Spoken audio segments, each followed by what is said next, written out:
Bienvenue sur la chronique reptile et Passionac Hawk. On se retrouve aujourd'hui comme prévu pour la visite donc de la pièce d'élevage de chez David dans la commune de Luyères. Je vous invite à me suivre, on va regarder tout ça. C'est parti.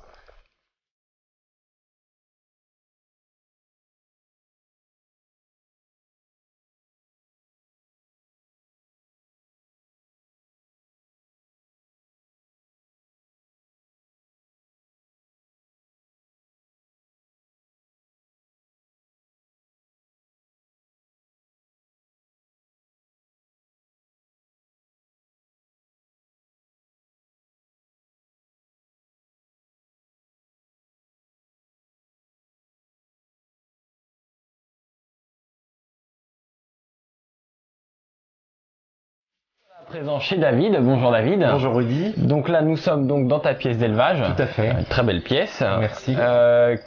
Quelle superficie à peu près? La superficie environ de 10 mètres carrés. D'accord. Donc elle est dans mon sous-sol. Et avec un ami on l'a isolée de manière à pouvoir garder la chaleur intacte. Et puis avec toi on l'a aménagé. On a terminé son aménagement et son réaménagement il y a une semaine. Pour ceux qui te découvrent, combien de temps de terrario, quelles espèces en particulier? Combien de temps de terrario? Ça va faire 4 ans. Je suis dans la terrariophilie. Un ami m'avait donné un terrarium à l'époque. Et puis voilà. D'accord. Toi c'est plus de l'amphibien, de la tortue, c'est pas trop de serpents. Non, j'avoue, j'ai un grand respect pour les éleveurs de serpents, mais c'est pas trop mon dada. Je sais pas que j'en suis phobique, mais bon, c'est pas trop mon dada. C'est pas encore ça. Et puis j'aime bien les rats, donc c'est un peu gênant pour nourrir les serpents. Un peu Mais non, pour l'instant, ma pièce d'élevage, c'est de la tortue, de l'amphibien et un peu de gecko léopard. D'accord. Au niveau de la tortue, on y reviendra après, mais il y a quelques projets qui vont être faits. Parce qu'il y a des terrariums de vide. De vide, tu vas nous parler un petit peu de prévision de l'AOE, etc. Ok. Donc au niveau des espèces, on va faire une petite présentation de tous tes terrariums. D'accord. On va regarder ça. Sur cette batterie, qu'est-ce qu'on peut trouver? Alors qu'est-ce qu'on peut trouver comme terrarium sur cette batterie comme spécimen? Il faut savoir que comme tu l'indiquais, j'ai pour projet de demander CDC et AOE pour certaines tortues. Et en prévision de cette démarche-là, j'ai déjà gardé des terrariums de vide. D'accord. Pour préparer le dossier tranquillement dans l'objectif de 2016. Afin d'accueillir donc les espèces... Voilà. Les 3 terrariums en haut sont destinés à accueillir des espèces de tortues qui sont sous CDC et AOE. Étant donné qu'on est dans le département de l'Aube l'été, on peut les laisser dehors dans les enclos, mais début d'hiver avant l'hivernation, je les accueillerai dans ces terrariums là. Donc les 3 du dessus sont réservés pour les tortues. Petite précision, juste pour les novices en terrariophilie, l'AOE et le CDC, donc le certificat de capacité, et l'AOE donc qui est l'autorisation d'ouverture d'établissement. Voilà. Donc tu me disais ensuite en dessous là vous avez un terrarium, donc ça c'est du Exoterra, du terrarium tropical qui accueille des dendrobates, le comélas. D'accord. Ça c'est le tout premier qu'on a fait. D'ailleurs on a toujours les dendrobates, le comélas qu'on a eu depuis le départ, donc avec une partie aquatique, des plantes vertes qui sont toutes naturelles. Donc voilà, toi t'es vraiment que au naturel. Ouais, c'est ce qu'on essaye. Il y a simplement un terrarium où justement je suis en train de me poser la question pour les rainettes de white, parce qu'il y a une lampe chauffante au-dessus et les plantes naturelles apprécient moyennement la chaleur confinée et puis du coup voilà, donc dendrobates le comélas autorisé à la détention. Ok, maintenant donc je suppose une hygrométrie assez importante. Hygrométrie assez importante et puis la température également à gérer. Les amphibiens c'est super compliqué à gérer sur tout ce qui est dendrobates parce que c'est fragile, pour administrer des médicaments quoi que ce soit c'est difficile. Donc c'est vrai que c'est intéressant. J'ai déjà fait de la reproduction sur les dendrobates, donc c'est pas mal, c'est intéressant à maintenir, puis c'est joli à voir. En termes de température, rapidement, c'est température, t'es à peu près. J'aime bien moi faire varier les températures parce que dans le milieu naturel, ils sont pas 24 degrés. Constance, et puis la nuit, etc. Donc ça varie entre 22 et 24 degrés en fonction de la période sèche, à quel moment on on la décide. Mais bon, ça on reviendra un peu plus tard avec la chronique reptile et passion macro. On va détailler un petit peu plus. Là, c'est un petit terrarium qui est vide pour l'instant, et je pense que dedans on va mettre des grenouilles africaines. Alors, ce qui est embêtant, c'est que les grenouilles africaines sont nocturnes, avec un chant super sympa, etc. Donc, il y aura certainement de la grenouille africaine dedans. Africaine qui viendra par la suite. Là, un autre terrarium tropical qui accueille des dendrobates Auratus. C'est encore une autre sorte de dendro. Vous avez le Comélas, Auratus, et puis tout à l'heure. C'est les couleurs qui vont changer en fait. C'est les couleurs qui vont changer, l'origine, etc. Donc là, c'est de la dendrobate Auratus. Alors, il faut savoir que j'ai remarqué, alors je sais pas si d'autres éleveurs de dendrobates ont remarqué cet élément-là. Les Leucomélas, on les voit. D'accord. Les Azureus, on les voit. Les Auratus, j'ai même eu de l'Auratus verte, là c'est du bleu bronze. Elles sont timides. Je sais pas si, n'hésitez pas à laisser vos commentaires en dessous, sous la vidéo. Sur la vidéo, effectivement. Je les ai toujours vus extrêmement timides. D'accord. Après, c'est les localités qui sont différentes. Peut-être, caractère, ça doit changer un petit peu. Je sais pas. Ouais, c'est vrai que c'est toujours très timide. En bas, c'est un autre terrarium de dendrobates. Et puis vous avez un terrarium 90 aquatique qui est destiné à accueillir une tortue de Floride. D'accord. Donc tortue de Floride, CDC dès le premier spécimen, AOE dès le premier spécimen. Donc pas besoin de venir à 6h du matin à la maison, il n'y allait pas là, il n'y a pas de tortue de Floride. Au service vétérinaire, à savoir que pour toute autorisation d'ouverture d'établissement, quand vous faites une demande, il faut que donc le terrain soit, le terrarium soit prêt à la vente. Voilà, en fait, c'est-à-dire pour l'autorisation d'ouverture d'établissement qui est liée également avec le CDC, il va falloir que je fasse les plans. Donc c'est déjà installé, c'est en route. Donc voilà. Voilà, faut que le terrain soit prêt avant. J'ai pris les devants, comme ça on sera tranquille. Et sachant que pour les tortues de Floride, bon là ça sera premier spécimen qui pourra être accueilli là en fonction de sa taille également, mais on a un projet de création de refuge par rapport pour nos amis trachémis, etc. Qui sera en extérieur, mais il s'avère que pour avoir discuté de ces tortues de Floride, si elles viennent de l'intérieur, sur une saisie, sur un abandon ou des choses comme ça, ça va être difficile de la passer immédiatement à l'extérieur. Il faudra une phase de temps d'adaptation, s'il fait moins 4 dehors et qu'elle a été trouvée en intérieur, la tortue, on va la tuer. Donc ça peut être aussi le terrarium de temps d'adaptation, de transition, etc. Enfin, tout est possible. Pour l'instant, de toute façon, on n'est qu'au début. Parce que j'ai pas le CDC, j'ai pas l'AOE. Donc, il faut commencer par un début. Ça viendra petit à petit. Là, c'est quoi comme terrarium? Terrarium des dendrobates azureus. Donc, c'est celles qui ont un beau bleu. Moi, c'est celle que je préfère. Ce qui me concerne, il y a également 2 petites épipédobates dedans. C'est que normalement, il n'est pas conseillé de mélanger, mais là, c'est pas fait pour la reproduction, donc il n'y a pas de risque de. D'ailleurs, on en voit une juste là. Donc, pareil, terrarium tropical. En termes d'équipement, rapidement pour un terrarium comme ça, vu que c'est tropical, comme il y a une forte hygrométrie, c'est quoi? Faut un système. Moi, j'aime bien partir en vacances, donc j'ai mis un système de pulvérisation automatique qui est le Reptiren de chez Trixie.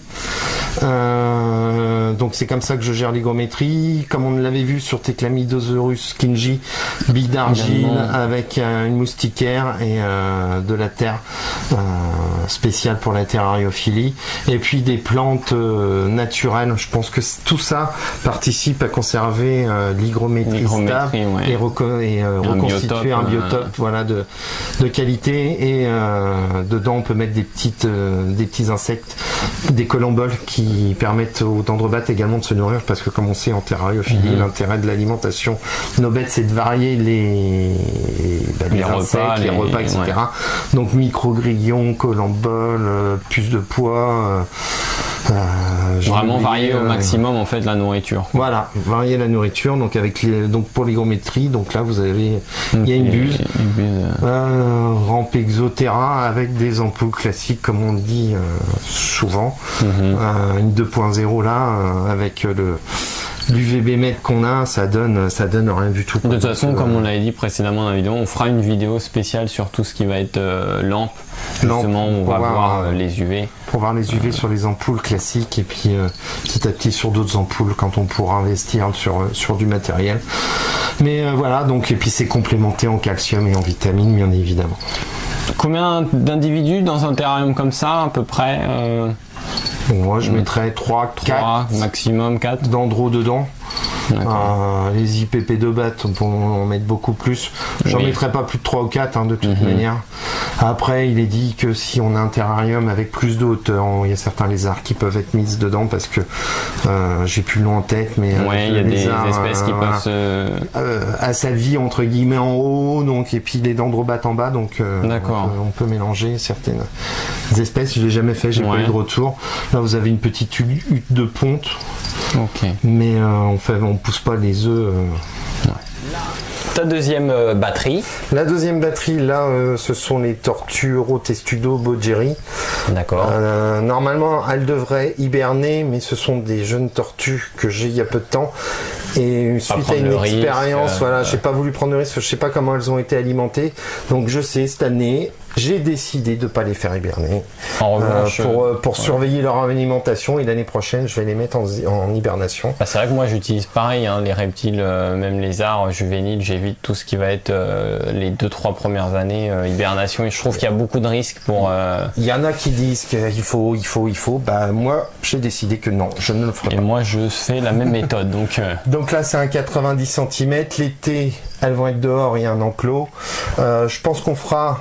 avec Rudy une émission particulière dessus sur chaque espèce de toute façon. Sur la législation, parce que celle-là jusqu'à 6 vous n'êtes pas obligé d'avoir CDC AOE, mais il faut faire une demande à la préfecture pour avoir quand même l'autorisation de les détenir, et c'est une mini AOE parce qu'il faut décrire la maintenance, faut décrire là où elles sont, et derrière vous recevez un arrêté préfectoral où vous devez tenir un registre des entrées et sorties. D'ailleurs, même les amateurs, je conseille moi de le détenir, et surtout pour vos tortues, vous devez avoir le document CITES qui prouve la provenance et que ça n'a pas été prélevé dans la nature, et des 10 cm de plastron, il faut qu'elle soit pucée. Donc ça, n'hésitez pas, encore une fois, on le répète, on le rabâche et on n'a pas fini de le faire. C'est très important. La législation est très importante. Notamment au niveau de la législation, on avait fait une vidéo récemment sur la législation, sur la chronique reptile, donc n'hésitez pas à jeter un petit coup d'œil si vous avez besoin de quelques informations. Et comme disait David, sur la tortue, vu que c'est un peu plus spécifique, on pourra à la rigueur refaire une vidéo avec Cécilia sur la législation plus en détail. Ouais, la minute de Cécilia, etc. Sur les espèces de tortues. De toute façon, surtout, on encourage tout le monde à bien respecter la législation. Nul n'est censé ignorer la loi, c'est l'adage qui vaut dans la législation française, donc vous pouvez pas prétendre dire je ne savais pas. Et il faut le savoir, donc avant d'acheter un animal, renseignez-vous auprès de l'ONCFS, les services vétérinaires qui portent maintenant un autre nom, mais décidément j'arriverai jamais à le retenir. Et l'acte de vente aussi, l'acte de cession, très très important, l'acte de cession est à garder. N'achetez pas en vacances une tortue sur un marché, c'est illégal. Voilà. Ensuite là, pareil, c'est un terrarium qui est vide, qui va servir, j'aimerais bien accueillir juvénile, parce que là c'est pas assez grand, une Macrochelys minky qui est une tortue alligator, CDC AOE, donc pas besoin, encore une fois, elle est pas là, j'en ai pas encore. Et quelques heures de formation. Et voilà, des heures de formation. J'ai déjà eu l'occasion, j'en parle d'ailleurs sur Passion Naco, d'aller à Sorède, à la vallée des tortues, où ils avaient vidé le bac, sorti les tortues alligators qui n'étaient pas des juvéniles, parce qu'elles pesaient déjà 10 kilos. D'accord. Mais ça peut multiplier par 5 encore. Donc ça serait à destination pour faire des formations plus spécifiques. C'est un animal très très dangereux, pression mètre carré supérieure au requin blanc. D'accord. Donc faut pas le prendre à la légère, c'est pas de la petite tortue. Voilà, mais voilà, c'est pour ça que je la voudrais juvénile, pour tranquillement préparer, apprendre la manipuler, c'est assez simple entre guillemets, mais c'est une tortue dangereuse, donc c'est pareil. Là, il faut vraiment respecter la législation, et pour votre intégrité physique, les formations pratiques sont vraiment essentielles. J'ai eu la chance de faire ces 5 heures de formation à la vallée des tortues, et Entre les serpentinins qu'ils avaient et les tortues alligators, j'ai pas eu le droit de les manipuler, mais ils m'ont expliqué comment faire. Oui, il faut les 50 heures de pratique sont nécessaires et recommandées. Surtout auprès des professionnels qui eux ont les bonnes techniques de manipulation. Voilà, et puis même si tu mords, il faut appuyer et tout ce qui, sous la hanche, tout ce qui va. Un terrarium Exoterra que tu connais, Olivier, enfin que tu dois connaître cette espèce-là. La rainette de White. La rainette de White ou Caréulea Litoria. Litoria Caréulea, ça sera plutôt dans l'autre sens, c'est vrai. Je vais toucher moins. Pareil, terrarium tropical. Ouais, donc là justement c'est ce qu'on discutait tout à l'heure, les plantes naturelles supportent pas bien la présence du spot chaleur, et puis voilà, il y en a 3 dedans. Alors faut savoir, avec les rainettes aux yeux rouges qu'on va montrer tout à l'heure, j'ai essayé de faire une chambre de pluie pour faire de la reproduction.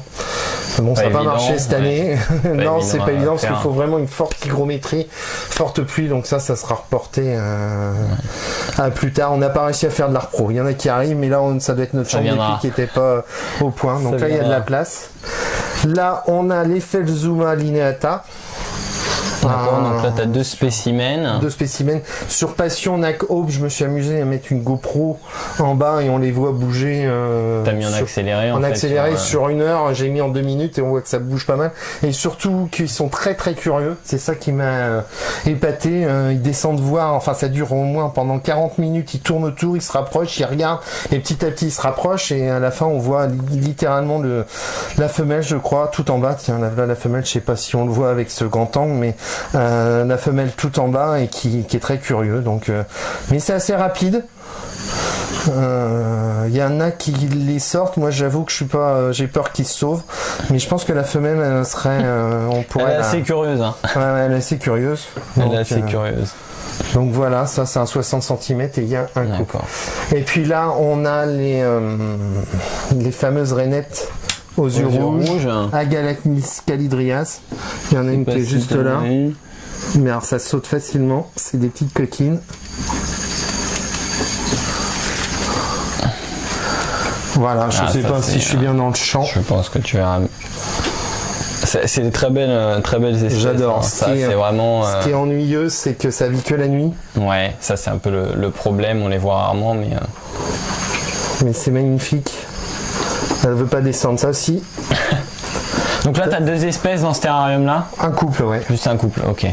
Un couple, on en a perdu une. Ouais. C'est toujours... on est tout le temps en train de se mettre en cause dans la terrariophilie. Pourquoi elle est morte? Qu'est-ce que j'ai mal fait, bien fait, aurait dû faire? Je pense qu'il faut de toute façon se remettre en cause en permanence et pas penser qu'on a la science infuse. La science infuse, de toute façon, on se rend compte avec les années d'expérience qu'on fait des erreurs et au fil du temps, on les corrige. Donc, on les corrige, etc. Et en bas, j'ai mes geckos léopards. Donc là, on est plus sur le désertique en fait. Désertique, ouais. Tu faisais de l'élevage, je sais pas si tu continues à en faire. Je m'amusais à en faire, c'est toujours marrant d'avoir les petits geckos, les voir éclore, suivre, etc. etc. J'avoue que cette année, j'en ai pas fait.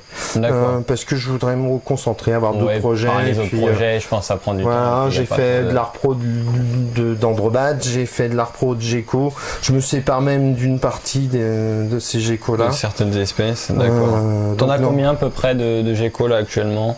J'en ai 9 là. 9 dont un Diablo Blanco que je vais garder. C'est pareil, c'est les phases sur les geckos. D'accord. J'aimerais bien. On pourra à la rigueur aussi refaire une vidéo sur les geckos. Oui, sur les geckos plus spécifiquement. Ouais. Mais voilà, donc boîte à mu, désertique, point chaud, point froid, cachette, de l'eau. Moi, je laisse en permanence pour les geckos du calcium, surtout pour les femelles gravides, parce qu'elles tapent dans leur calcium, dans leur réserve. Calcium, vitamine, très important à rajouter sur vos verres de farine, par exemple les grillons, c'est très important parce que, comme on disait tout à l'heure sur une future vidéo, au niveau des lampes UV, c'est pas trop ça. De toute façon, même si vous regardez tout simplement une boîte, la boîte où vous avez vos lampes à UV, si vous regardez au nombre de centimètres ce que ça émet, c'est pratiquement nul. Donc très important. Surtout à 45 cm de haut, avec la grille d'Exoterra. C'est pratiquement nul. Donc vraiment, les vitamines et le calcium important pour vos espèces. Donc voilà ce que j'ai moi dans ma salle d'élevage. À l'étage, on a 3 tortues aquatiques.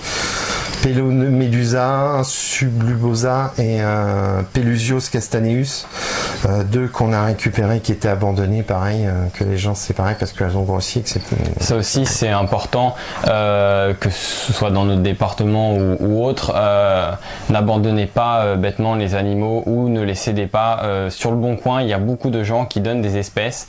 Alors je sais, quand on est pressé, on a envie de s'en débarrasser au plus vite. Malheureusement, quand vous les donnez, il y a beaucoup de gens qui viennent parce que c'est gratuit. Donc le mieux, c'est de trouver des associations et de les donner à des gens compétents. Voilà, je pense que c'est mieux parce que il y a beaucoup de soucis sur, malheureusement, le site comme le Bon Coin de gens qui donnent des espèces et du fait que ça soit gratuit. J'ai déjà vu des tortues de Floride régulièrement y a pas mal qui sont vendues ou données sur le Bon Coin. Donc voilà, il y a des associations où vous pouvez laisser vos bêtes, malheureusement, quand vous devez vous en séparer. Merci David de nous avoir reçus chez toi. Bah écoute, c'était un plaisir, surtout qu'on avait promis à tes, je vais pas dire tes spectateurs à nos abonnés de présenter ma salle d'élevage. J'espère que cette petite salle d'élevage vous a plu. Comme je l'ai indiqué quand je l'ai présenté, il y a des projets qui sont en cours et qui nécessitent CDC, AOE, etc. Donc on en est vraiment qu'au début. Voilà. On va en profiter pour parler un petit peu en dehors de l'Aterrio, mais un autre projet qui concerne le camp. Est-ce que tu peux nous parler de l'endroit où on est? Qu'est-ce que tu fais exactement ici? Eh bien ici on est sur le camp, qui est une association loi de 1901 qui est composée de deux sections, à la fois Passion Nac Aube, le site internet auquel on participe tous les deux et qui vous propose régulièrement avec la chronique reptile des reportages sur les nacs, etc. Mais on propose également ici une activité qu'on appelle d'airsoft, c'est-à-dire qu'on a acheté un terrain d'1,2 hectare aux portes de Troyes et on a aménagé des structures pour qu'on puisse jouer en toute sécurité. Et le projet qu'on a entre autres avec Rudy, c'est de prendre un petit morceau de ce terrain, environ 500 000 m2, afin d'aménager un refuge pour tortues de Floride. Encore une fois, c'est en projet, puisque dès le premier spécimen, une tortue de Floride nécessite CDC et autorisation d'ouverture d'établissement. Ça, c'est un des projets pour courant 2016, en fonction de comment est-ce que vont se passer les formations, les demandes de CDC, les demandes d'AOE, etc. Ok, d'accord, super. Par rapport à ça, si on a des questions, que ça soit sur Passion Nac Aube ou sur le camp, on peut te retrouver donc sur le même site? Oui, tout à fait. Vous pouvez nous retrouver sur Passion Nac Aube avec des tirets.fr pour tout ce qui est en lien avec notre activité, la section NAC dont tu es responsable. Si vous avez des questions, si vous souhaitez qu'on vienne chez vous présenter votre élevage, une espèce en particulier, vous n'êtes pas obligé d'avoir une pièce d'élevage. Vous pouvez nous contacter sur Passion Nac Aube, la page Facebook et également la page Facebook la chronique reptile. C'est pas, y a pas de problème de ce côté. Où vous retrouvez le site Passion Nac Aube également pour les gens qui ont besoin de certains renseignements. Et pour le terrain d'airsoft, si éventuellement ça intéresse du monde, vous avez airsoft-3.com qui présente notre activité sur ce site. Voilà, je vous remercie de nous avoir suivis sur la chronique reptile et puis je vous dis à bientôt pour de prochaines vidéos. À bientôt.